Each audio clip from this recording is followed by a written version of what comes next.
Dear students, welcome back once more. Namaste to you all.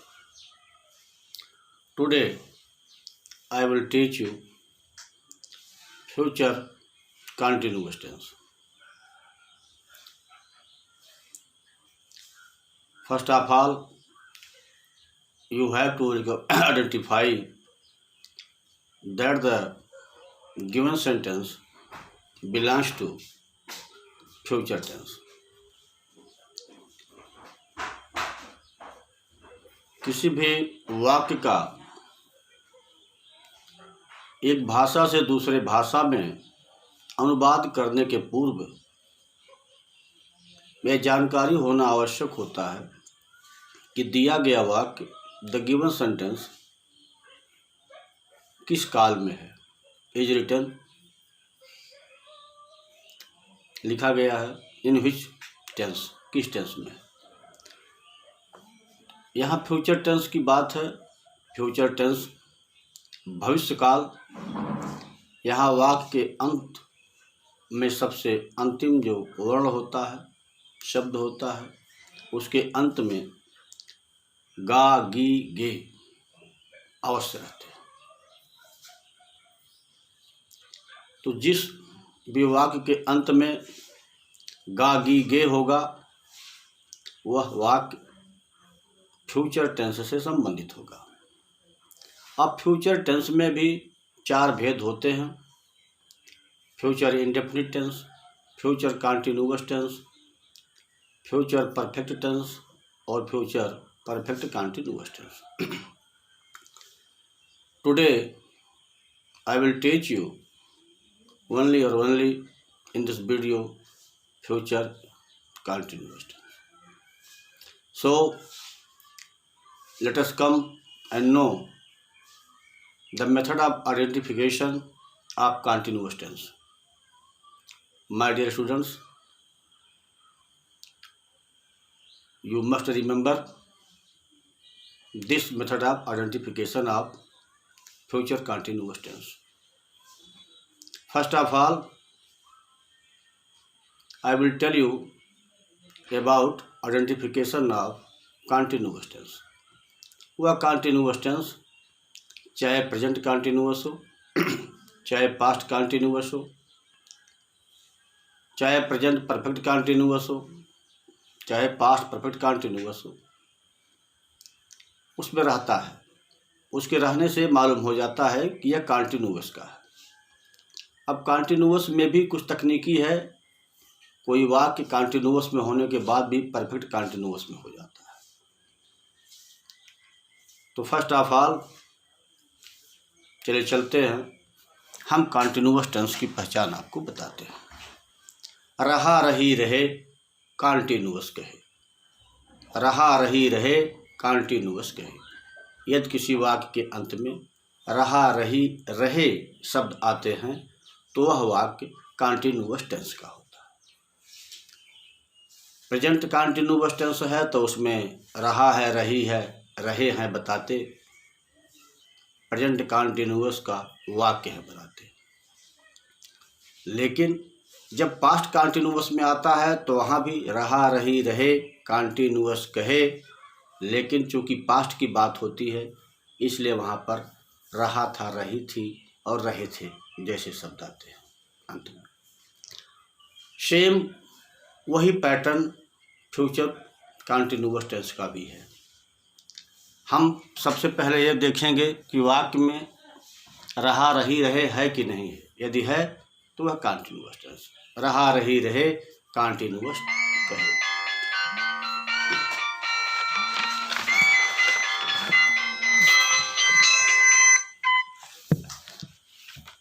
अब इसके बाद हमें फ्यूचर कंटिन्यूअस टेंस की पहचान देखना होगा। तो मैंने आपको बताया कि फ्यूचर कंटिन्यूअस टेंस में वाक्य के अंत में गा गी गे अवश्य रहेंगे। तो यहाँ पर चूँकि फ्यूचर कंटिन्यूअस है, पहचान में रहा रही रहे मस्ट है रहना, तो इसलिए इसकी पहचान होगी कि रहा होगा, रही होगी, रहे होगे। रहा होगा, रही होगी, रहे होंगे, फ्यूचर कॉन्टिन्यूअस कहे होंगे। अगर किसी वाक्य के अंत में रहा होगा, रही होगी और रहे होंगे जैसे शब्द आते हैं तो वह वाक्य केवल और केवल फ्यूचर कॉन्टिन्यूअस टेंस का है। यदि उसमें भविष्य में किसी काम को जारी रहने की बात तो कही गई हो, किंतु उस कार्य के जारी रहने के बारे में समय न दिया गया हो, अवधि न दी गई हो। Once more, future continuous tense में हमें किसी कार्य के भविष्य में जारी रहने की, यानी भविष्य में कोई काम चलता रहेगा, ये सूचना तो मिलती है, किंतु कार्य कब से जारी होगा, कार्य प्रारंभ होने की अवधि, कार्य चलने की अवधि नहीं दी गई होती है। कार्य कब पूर्ण होगा इसकी भी अवधि नहीं दी गई होती है। यह भी इम्परफेक्ट टेंस है, इसमें भी पूर्णता की कोई भी जानकारी नहीं है। समय जहाँ दिया रहता है वह सिर्फ और सिर्फ टेंस जो होता है वह परफेक्ट कॉन्टिन्यूअस टेंस होता है। यही कॉन्टिन्यूअस और परफेक्ट कॉन्टिन्यूअस टेंस में अंतर है कि दोनों में रहा होगा, रही होंगी, रहे होंगे पाए जाएंगे, लेकिन यहाँ पर कार्य प्रारंभ होने चलने की अवधि का वर्णन नहीं होगा, किंतु परफेक्ट कॉन्टिन्यूअस में एक निश्चित समय की अवधि दी रहेगी। यही दोनों में अंतर है। तो मेरे ख्याल से अब आप फ्यूचर कॉन्टिन्यूअस टेंस की पहचान और इसकी विशेषता से अवगत हो गए होंगे। रहा होगा, रही होगी, रहे होंगे, फ्यूचर कॉन्टिन्यूअस कहे होंगे, ये इसकी पहचान होगी। अब नियम क्या है? नियम में आप यहाँ पर देखिए, चूँकि हम फ्यूचर टेंस पढ़ रहे हैं, we use some auxiliaries verb in sentence formation. वाक्य निर्माण में, वाक्य रचना में हम कुछ ऑक्सिलरी वर्ब का भी प्रयोग करते हैं। प्रेजेंट में इज, आई एम, आर था, पास्ट में वाज और वेयर था, फ्यूचर में वह ऑक्सिलरी वर्ब, वह हेल्प सहायक क्रिया हेल्पिंग वर्ब विल और शैल होते हैं। लेकिन फ्यूचर कॉन्टिन्यूअस टेंस में थोड़ा सा परिवर्तन होता है। उस परिवर्तन को आप देखिए, और यह परिवर्तन इतना माइन्यूटली परिवर्तन है कि इस पर अगर आप ध्यान नहीं देंगे तो जीवन भर त्रुटि करेंगे, जीवन भर त्रुटि करेंगे। क्यों कि प्रायः लोग ये जानते हैं कि फ्यूचर कॉन्टिन्यूअस टेंस में generally people know that we use shall be और will be in future continuous tense, but they do not know where we should use shall be and where will be. You must remember it. ये सत्य है। It is true that we use shall be and will be in future continuous tense, but not at every places. लेकिन हर जगह नहीं करते हो। कहाँ करते हैं? चलिए उस सूक्ष्म अंतर को भी आपको बताता हूँ। तो इसमें यहाँ लगाते shall be, in future continuous tense we use shall be and will be as helping verb. लेकिन where we use, but where we use shall be and where we use will be, now listen me and know about minute difference between shall be and will be. यहाँ लगाते shall B I we के साथ। Shall be का प्रयोग केवल और केवल आई और वी के साथ होता है, यानी we use shall be with only first person I we, जिसे आप कहते हैं अहम, आवाम, वयम। मैं दोनों और मैं सब, हम सब, अहम, आवाम, वयम, आई वी, अस। तो we use shall be only and only with I and we, means when subject belongs to first person, then we use shall be with the subject I and we. तो यहाँ लगाते shall be I we के साथ शेष जगह will be लगे, शेष जगह will be लगे, बांधो इसकी गांठ। और चाहे सेकंड पर्सन में यू आ जाए या थर्ड पर्सन में ही सी इट आ जाए, एक वचन आवे या बहुवचन क्रिया है सब्जेक्ट आवे, सिंगुलर नंबर हो चाहे प्लूरल हो, we always use will be. तो शैल बी का प्रयोग केवल और केवल आई और वी के साथ होता है फ्यूचर कंटीन्यूअस टेंस में, फर्स्ट पर्सन के साथ होता है। सेकंड पर्सन, थर्ड पर्सन, एक वचन और बहुवचन सभी प्रकार के कर्ताओं के साथ विल बी का प्रयोग किया जाता है। जैसे चलते हैं हम पॉजिटिव केस में, अफर्मेटिव सेंटेंस में, मैं अपने भाई को पत्र लिख रहा होऊंगा, मैं अपने भाई को पत्र लिख रहा होऊंगा। First of all we have to know about the subject of the sentence. सबसे पहले हमको ये जानना जरूरी होता है कि वाक्य का कर्ता कौन, सब्जेक्ट क्या है। इसलिए use the word who yourself, अपने आप से एक शब्द हु लगाओ अगर आपको जानकारी नहीं है। प्रश्न करो, मैं अपने भाई को पत्र लिख रहा होऊंगा, तो पूछिए कौन अपने भाई को पत्र लिख रहा होऊंगा, तो उत्तर आता है मैं, आई। तो आई हो गया सब्जेक्ट। सब्जेक्ट के बाद में हम लगा देते हैं आई वी के साथ क्या लगता है, शैल बी। तो यहां पर हो गया shall be, I shall B. First form की क्रिया में हम आईएनजी लगाते हैं या कंटीन्यूअस टेंस में हमेशा जनरल केस। अगर if you have read present continuous tense, past continuous tense, then you must remember it that we use first form of the verb with ing। तो फर्स्ट फॉर्म की क्रिया हो गई, उसमें हमने ing लगा दिया। I shall be writing, I shall be writing। फिर आता है ऑब्जेक्ट,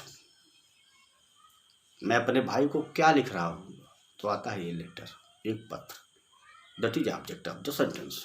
तो I shall be writing a letter, मैं एक पत्र लिख रहा होऊंगा, लेकिन वाक्य अभी पूरा नहीं हो पाया, तो वी नीड कम्प्लीमेंट, हमें पूरक भी चाहिए। तो कहते किसको लिख रहा होऊंगा, तो कहते टू माई ब्रदर, आई के साथ माई का प्रयोग होता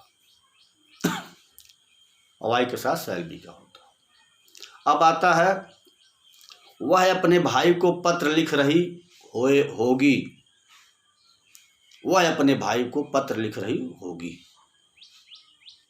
तो यहाँ पर कौन लिख रही होगी, तो कहते हैं वह, फेमिनिन है, स्त्रीलिंग है। तो यहाँ ही के लिए वी यूज सी। शी के साथ आप जानते हैं क्या लगेगा अब, चूंकि आई और वी के साथ केवल और केवल शैल भी लगते हैं, शेष के साथ तो विल भी लगता है। तो यहाँ हो गया she will be writing a letter to, she के साथ क्या होगा, her brother. She will be writing a letter to her brother, वह अपने भाई को पत्र लिख रही होगी। फिर हम वाचनालय में अखबार पढ़ रहे होंगे, रीडिंग रूम वाचनालय, हम वाचनालय में अखबार पढ़ रहे होंगे। तो यहाँ पर हम है, वी के साथ क्या लगता है, शैल। We shall be reading the newspaper, ये नहीं the newspaper, A and the article है, इसका भी प्रयोग आपको किसी दिन बताऊंगा। We shall be reading the newspaper in the reading room, वाचनालय में। ये हो गया हमारा अफर्मेटिव सेंटेंस फ्यूचर कंटीन्यूअस। अब प्रश्न आता है कि हम नॉट कहाँ लगाएंगे, निगेटिव कैसे बनाएंगे। How we can make negative sentences in future continuous tense. तो first of all, no problem, you must remember it. Be के पहले नॉट लगाते, बी के पहले नॉट लगाते सदा नेगेटिव वाक्य बनाते, बी के पहले नॉट लगाते सदा नेगेटिव वाक्य बनाते। वहाँ आया था कि मैं अपने भाई को एक पत्र लिख रहा होऊंगा, I shall be writing a letter to my brother, I shall be. यहाँ क्या करना है, निगेटिव बनाना है, तो बी के पहले नॉट लगाते सदा नेगेटिव वाक्य बनाते। I shall not be, I shall not be writing a letter to my brother, he will not be writing a letter to her brother. He के साथ हिज ब्रदर, सी के साथ हर ब्रदर।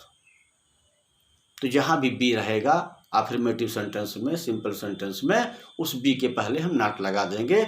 इस प्रकार से कोई भी वाक्य साधारण वाक्य से नकारात्मक वाक्य बन जाता है। अब प्रश्न आता है, how we can make form interrogative sentence in future continuous tense. तो जान लीजिए, वहाँ पर प्रेजेंट में क्या हुआ था कि सहायक क्रिया बाहर आती थी। यहाँ भी हमारे पास है सहायक क्रियाएं विल और शैल। यहाँ पर हम विल और शैल के साथ बी का भी प्रयोग करते हैं, बी का प्रयोग करते हैं। तो विल या शैल जब पहले आए, विल या शैल जब पहले आए, इंट्रोगेटिव वाक्य बनाएं। जब फ्यूचर इंडेफिनिट टेंस में वाक्य बनाना हो इंट्रोगेशन का, तो विल या शैल जो वाक्य में दिए गए हों उनको हम वाक्य सबसे पहले लाते हैं। जैसे, क्या मैं अपने भाई को पत्र लिख रहा होऊंगा, तो इसका सिंपल सेंटेंस क्या होगा, I shall be writing a letter to my brother. Negative क्या होगा, I shall not be writing a letter to my brother. Interrogative क्या होगा कि इंट्रोगेटिव में मैंने क्या बताया आपको कि विल या शैल जब पहले आए इंट्रोगेटिव वाक्य बनाएं। तो यहाँ पर शैल पहले आ गया, shall I be, shall I be writing a letter to my brother, will he be writing a letter to his brother. इसी प्रकार जब आपको कहीं कहीं एक समस्या आ जाती है, WH वर्ड भी इसमें दिए रहते हैं, विल शैल तो होते ही हैं, लेकिन कहीं कहीं पर WH वर्ड्स भी दिए रहते हैं, उनके साथ साथ हाउ मैनी भी दिया रहता है, हाउ मच दिया रहता है, हुज दिया रहता है। इसका प्रयोग कैसे करेंगे, टेक्निकल है, तो माइंड कीजिए। वेयर देवर वी फाइंड, क्या, क्यों, कैसे, कितना अधिक, कितना कम। तो सबसे पहले आप ले लीजिए कि जहाँ पर हु और व्हाट जैसे शब्द बीच में आवें, कौन और कैसे आवें, क्या आवें, तो इनकी अंग्रेजी हम विल और शैल के पहले लिखते हैं। जैसे अध्यापक इस समय क्या पढ़ा रहे होंगे, अध्यापक इस समय क्या पढ़ा रहे होंगे। तो यह फ्यूचर कंटिन्यूअस में ही क्वेश्चन है, लेकिन इसमें हम अकेले शैल के प्रयोग से या विल के प्रयोग से वाक्य नहीं बना सकते। इसके लिए हमें जो WH वर्ड बीच में दिया गया है, क्या का मीन्स व्हाट, उस व्हाट को सबसे पहले लाना, उसकी अंग्रेजी लिखनी पड़ती है। उसके बाद शेष वाक्य को ऐसे लिख देते हैं, what will the teacher be teaching at this time, what will the teacher be teaching at this time. इस प्रकार WH वर्ड्स जो होते हैं, व्हाट और हु, उनका हम इंट्रोगेशन में फ्यूचर कंटिन्यूअस में अंग्रेजी बना करके विल या शैल जैसे दिए हुए हैं उनके पहले प्रयोग करते हैं। अब प्रश्न आता है, जहाँ कहीं पर दिया हो how much, how many, whose, तो इनका भी प्रयोग हमको देखना चाहिए। जैसे जब हाउ मच, हाउ मैनी लिखे होते हैं तो इनके साथ इनका नाउन भी होता है। How much, how many mangoes, how many guavas, how many bananas. जहाँ पर हाउ मच, हाउ मैनी शब्द दिए रहते हैं उनके साथ साथ इनका नाउन भी दिया रहता है। गणना के विषय होते हैं, गिनती जिसकी होनी है वो भी नहीं दिया रहेगा तो हाउ मच का प्रयोग ही नहीं।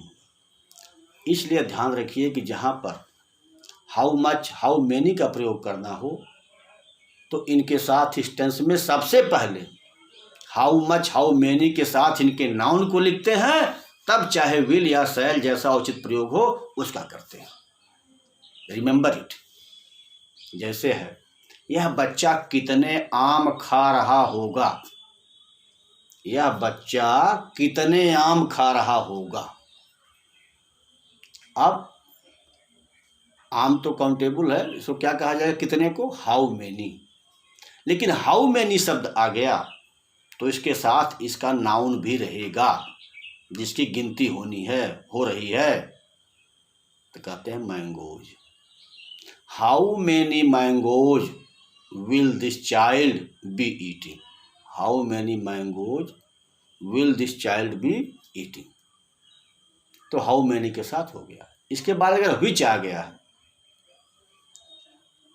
तो हिच माने how many, how much, whose और विच के साथ उनके नाउंस को रखना अनिवार्य है। जैसे बरसात का मौसम आ रहा, राम कौन सा छाता ले जा रहा होगा, राम कौन सा छाता ले जा रहा होगा। कौन सा छाता, विच, कौन सा, विच, क्या नाउन है उसके साथ, कहते हैं छाता, अम्ब्रेला। तो कहते हैं which umbrella will Ram be, carry से बनता है carrying, which umbrella will Ram be carrying. तो वंस मोर, जहाँ पर WH वर्ड में हु और व्हाट आते हैं वाक्य के बीच में, तो हम इनका इंट्रोगेटिव वाक्य बनाते समय फ्यूचर इंडेफिनिट में इन क्या और कैसे की अंग्रेजी सबसे पहले लिख देते हैं, उसके बाद विल या शैल का प्रयोग करते हैं। यदि हाउ मच हो, हाउ मैनी हो, हुज हो, विच हो, तो इनके साथ इनके नाउन का भी रहना अनिवार्य होता है। उसके बाद हम विल और शैल का प्रयोग करते रहते हैं। अब एक प्रश्न और आता है कि कभी कभी हु जो है, कौन, एक सब्जेक्ट के रूप में काम करता है। Sometimes who plays the role of subject, then we use who as subject. जैसे छत पर कौन सो रहा होगा, छत पर कौन सो रहा होगा। यहाँ पर हु जो है इज वर्किंग एज सब्जेक्ट, तो हो जाएगा who will be sleeping, who will be sleeping on the roof, ROOF, who will be sleeping on the roof. इस प्रकार इंट्रोगेटिव वाक्य थोड़ा टेक्निकल है इसका, लेकिन बन जाता है। फिर आता है इंट्रोगेशन विद निगेशन, ऐसे वाक्य जिनमें प्रश्न के साथ साथ नकार भी हो, नेगेटिव भी हो। तो जाहिर सी बात है, प्रश्न बनाते समय हम विल या शैल को बाहर रखते हैं, पहले रखते हैं, उसके बाद लगाते हैं सब्जेक्ट, तब बी लगाते हैं। और नेगेटिव में मैंने बताया आपको, नेगेटिव की पहचान लगाते हुए बताया था कि बी के पहले नॉट लगाते, सदा नेगेटिव वाक्य बनाते। तो जहाँ इंट्रोगेटिव और नेगेटिव दोनों है, तो इंट्रोगेटिव मीन्स विल या शैल सबसे पहले आएंगे, तब सब्जेक्ट होगा, उसके बाद हम बी लगाते थे, बी लगाते थे। लेकिन अब हमें नेगेटिव भी प्रयोग करना है, इंट्रोगेशन विद नेगेशन है, तो विल या शैल बाहर आ गए, सब्जेक्ट के बाएं आ गए, तो क्वेश्चन हो गया। और बी के पहले हमने नॉट लगा दिया तो हमारा निगेशन भी हो गया। बी के पहले नॉट लगाते बी के पहले नॉट लगाते, विल या शैल जब पहले आते। विल या शैल जब सब्जेक्ट के पहले आते हैं तो इंट्रोगेशन विद नेगेशन में हम बी के पहले नॉट लगा देते हैं। इस प्रकार से हमारा वाक्य इंट्रोगेशन विद नेगेशन हो जाता है। जैसे क्या मैं यह कार्य नहीं कर रहा होऊंगा, क्या मैं यह कार्य नहीं कर रहा होऊंगा। इसमें दो वाक्य हैं। क्या मैं यह कार्य कर रहा होऊंगा, क्वेश्चन। मैं यह कार्य नहीं कर रहा होऊंगा, निगेशन। लेकिन क्या मैं यह कार्य नहीं कर रहा होऊंगा, इंट्रोगेशन विद नेगेशन, दोनों इसमें दिए। तो हमें करना है कि वी यूज विल या shall before the subject, then we use not and make any sentence in future continuous tense interrogation with negation. जैसे क्या मैं यह कार्य नहीं कर रहा हूँगा, तो मैं आई आ गया। आई के साथ मैंने बताया था आपको कि यहाँ लगाते शैल बी आई वी के साथ, यहाँ लगाते शैल बी आई बी के साथ, शेष जगह विल बी लगे, बात हो इसकी गांठ। आई है तो आई के साथ शैल हो जाएगा, शैल बी। तो चूंकि शैल को बाहर निकालना है, क्वेश्चन है तो शैल आई बी, लेकिन हमको निगेटिव बनाना है, हमको निगेटिव बनाना है तो shall I not be, shall I not be working, क्या मैं कार्य नहीं कर रहा हूँगा। इस प्रकार हमारा वाक्य बन जाता है। मुझे विश्वास है यदि आप गौर से इसको सुनेंगे, समझेंगे, तो आपको हर चीज़ समझ में आ जाएगी। If you have any doubt you are free to ask any question. मैं आपके प्रश्न का समाधान करने का पूरा प्रयास करूंगा। जय हिंद, जय भारत, नमस्ते।